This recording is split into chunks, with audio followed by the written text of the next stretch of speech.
Hi again, everybody. So in this next video, we're going to be jumping ahead to talking about correlation. And this, a lot of people think, oh, well, stats is really all about correlation. We've done a lot of other things besides this, but correlation is something we're familiar with, or we think we understand what it is. Correlate, if two things are correlated, they're related in some way, in that if something increases in one direction, then something else either increases or decreases, okay, in a similar way. More specifically, a correlation is a relationship between two variables, x and y. And by variables we talk about, we can think of them as random variables if we want. If x is what we call the independent variable, or in some cases we call it the explanatory variable, and if y is the dependent variable or the response variable, then we say that if they have correlation, that means they are related in possibly a somewhat linear way. That is, if they have, we can talk about positive linear correlations, which means that as x increases, y tends to increase. And then there's negative linear correlation, which is as x increases, y tends to decrease. Now, this could increase in a linear way, or it might not be linear, or so just keep it at that. But we're going to be talking about linear correlation in this video. So, a few examples of x. If x is the number of years since someone graduated, and y is the number of dollars that contributed by that person to their former school,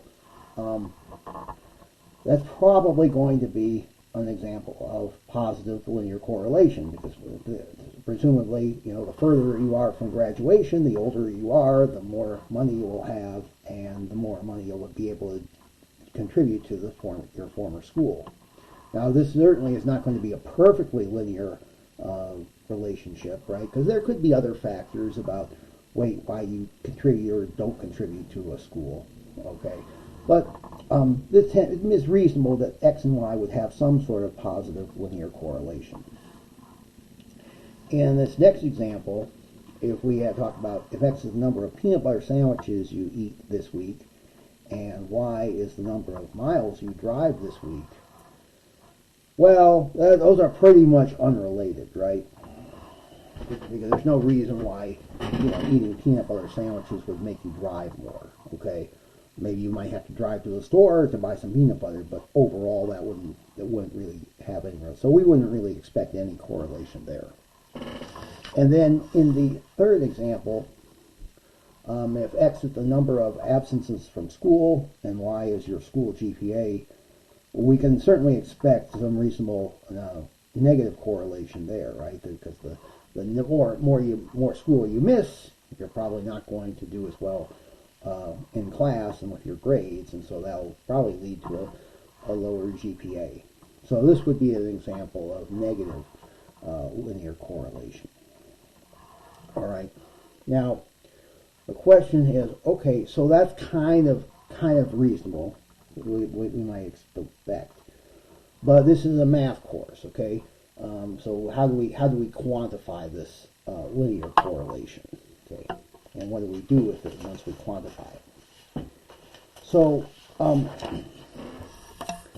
we have this number called a correlation coefficient, and that's basically the measure of strength and direction of a linear relationship between two variables.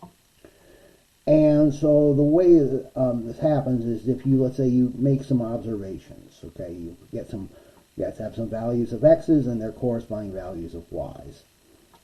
Then we define this sample correlation coefficient R to be defined by this mess here, where n, on the numerator we have n, the number of data points. And here we just have to multiply all the corresponding values of x times y and add them up, multiply by n. Over here we're adding up all the x values, adding up all the y values, multiplying this, subtracting. And here we're taking adding up all the squares of x's and multiplying by n, and then subtracting by the square of the sum of the x's, and then we have multiplying that by a similar square root of n times the sum of the squares of the y minus the square of the sum of the y's. Wow, what a mess, right? Well, the good news is, don't worry, you're not going to have to memorize this formula at all.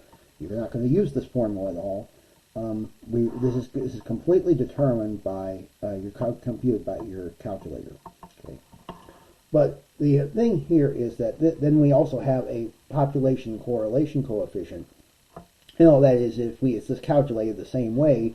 It's just if we were to take all possible values of x and all corresponding values of y in the population, and then we compute this the same way, and we get the population correlation coefficient called rho.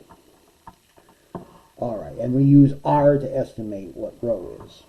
Now the question is, well, what do these coefficients mean? Okay, they have values. What do they mean? Well, both r and rho are going to be between -1 and 1.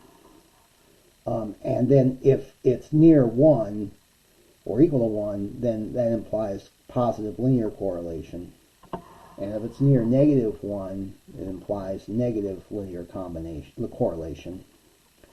And if it's near 0, then it looks like there will be no linear correlation. Okay. So, as some examples, if we were to plot these points, all these points, we have these points x1, y1, x2, y2, and so on to xn, yn. Okay. If we were to plot these points on the usual xy plane, we might get something like this. We might be very lucky, and we can see that these points have appear to be on the same line, some line with a positive slope, right? So we would expect in this case to be r to be very close to 1. Okay, that would be a case of strong positive linear correlation. Okay, because we can sort of see the line here.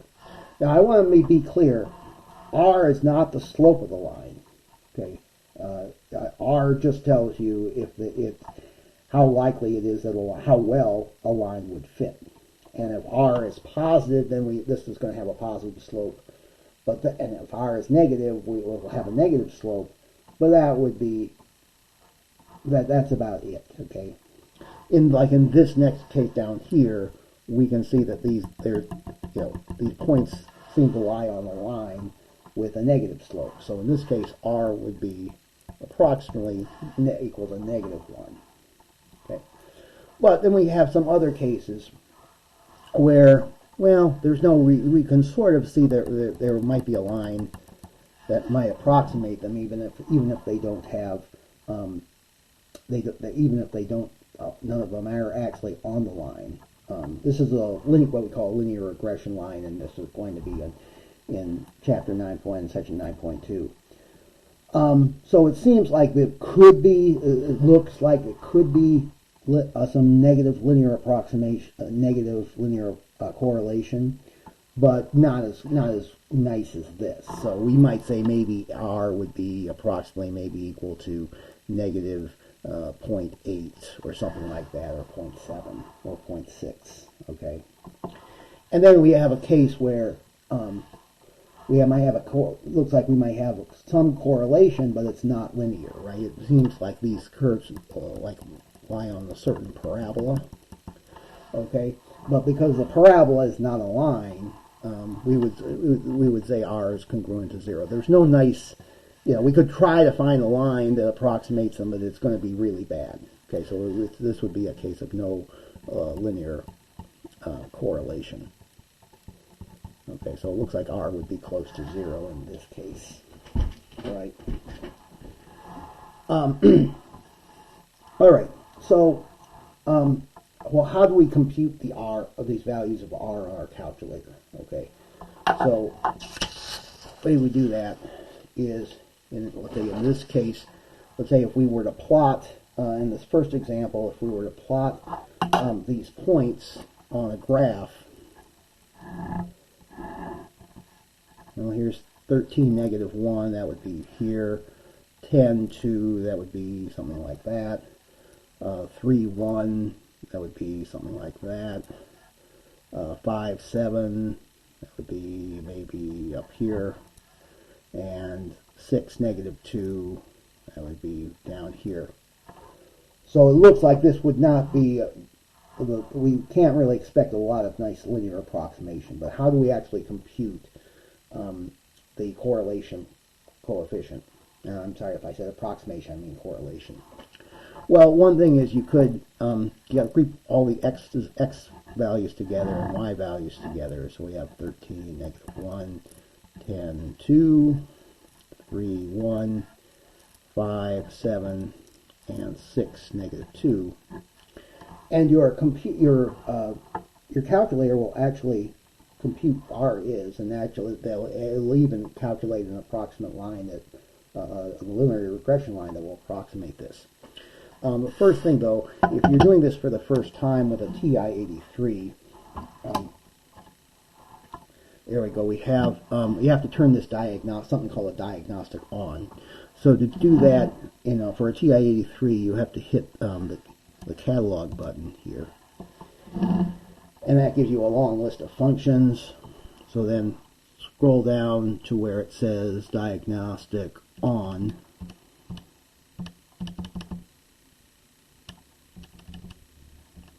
Here it is. Okay, and then hit the enter button, and then hit it on again, and it'll say done. And now you're ready to work. Okay, and you only have to do this once. Okay, you don't have to do this for every calculation. Okay, so now you want to enter your data points. So you hit stat. You want to edit, and we're going to go to, and we need two columns. We use L1 and L2. We'll enter our x values first. So that was 13. Whoops. Try again here. Okay. Let's say 13, 10, 3, 5, and 6. Okay. And then the y values we said were negative 1, 10, 1, oops, sorry. No, not 10. 2. Here. 2, 1, 7, and negative 2. Oops. Try again. Sorry.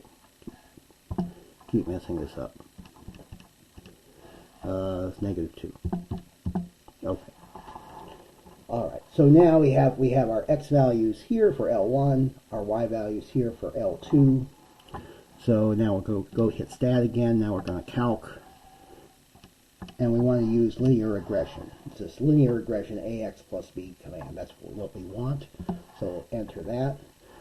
Our x values it's going to ask you to input two columns. So the first one is L1. Then we'll put comma. And the second one is L2. Okay. That tells you which are the x's and which are the y's. And then it gives you A and B and R squared and R, and this is the only R we care about. This negative 0.332. That's going to be the sample correlation coefficient. This y equals ax plus b. This represents the equation of a line that would best approximate these points. But again, that's for the next section. Okay, if we do that. So the R value is negative 0.331 or negative 0.332.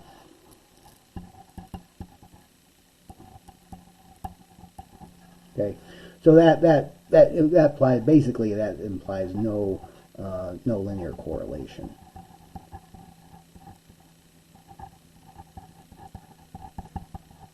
All right. Which we could, or maybe very, very weak negative correlation. But because it doesn't even make it to negative 0.5, we would say no linear correlation here, which we didn't expect because I basically made these numbers up.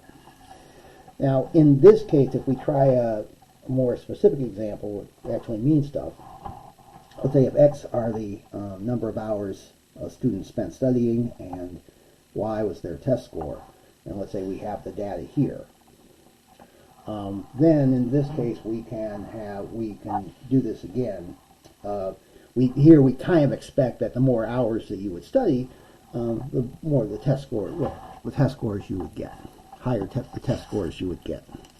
So you can enter this if you do the same thing we just did, and enter these in one column and these in the other. It's going to turn out that R is approximately 0.966. Okay, so this indicates strong linear, strong a positive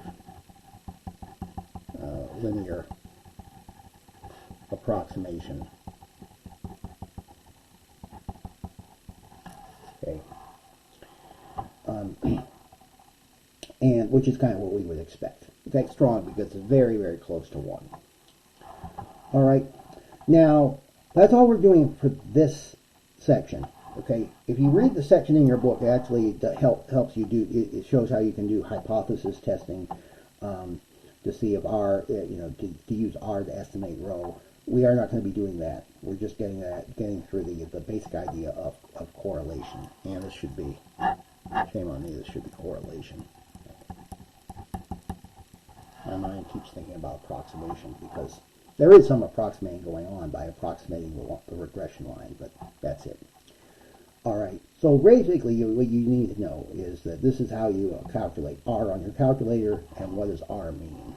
Okay, and that's all I have for this video. So thank you, and see you next time.